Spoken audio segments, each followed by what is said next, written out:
Hello everybody, welcome back to my trivia channel from here in lovely Yorktown, Virginia. And this is a pretty crazy story, and I gotta tell you, it's kind of been forgotten in history.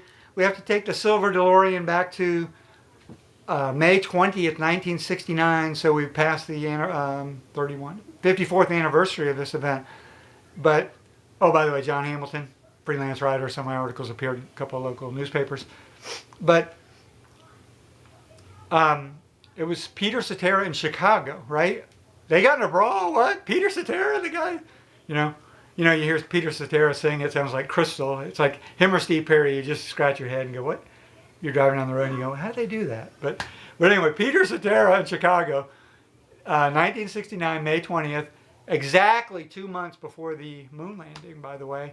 And then don't forget, in August 8th through 10th, were the horrible Charles Manson tragedies, and then 5 days after that, August 15th through 18th, was Woodstock. So you can imagine what kind of year 1969 was. So, but Peter Cetera in Chicago were in L.A. and they went to Dodger Stadium, the last place you would expect a brawl. I mean, Dodger Stadium you always see on TV, and the celebrities are sitting there reading a book, right?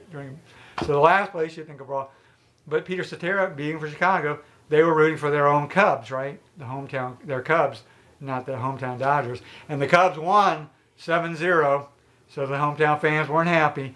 And you got to remember back then, I remember this well because I'm 60. Back then in the 60s, they grouped people by short hairs and long hairs. Okay, that was a common expression. You don't hear that anymore, or very rarely. But that you would hear, you would hear my parents and their friends and everybody, they'd be talking, and that term was thrown around a lot on the news and everything. And Peter Cetera and the band were long hairs, and the Marines were short hairs. But we'll never be that polarized again, right? Oh, we are. But so anyway, I don't know what happened, but there are 4 Marines there, and the guys from Chicago, and I'm sure that they were cheering for the Cubs, and I don't know if there was taunting going on or whatever. But one of the Marines, and I'm not happy about this because I support my dad was Air Force and a Vietnam veteran. I support the military, but he punched Peter Cetera and broke his jaw in 3 places. And get this, he had to go to intensive care for a few days. I mean, I've never heard of that. I didn't know you had to go to intensive care for a broken jaw. So this was serious.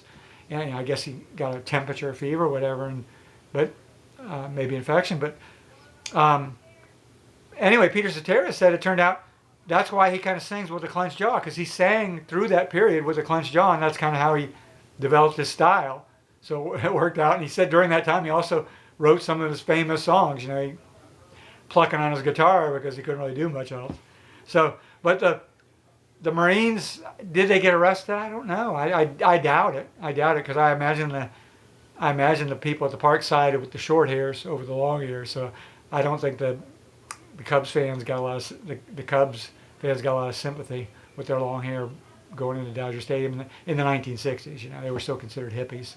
So anyway, I kind of have mixed feelings because on one hand my family is military, but on the other hand I tend to be a John Lennon, Bob Marley kind of guy, peace and love, although I don't drink and party. But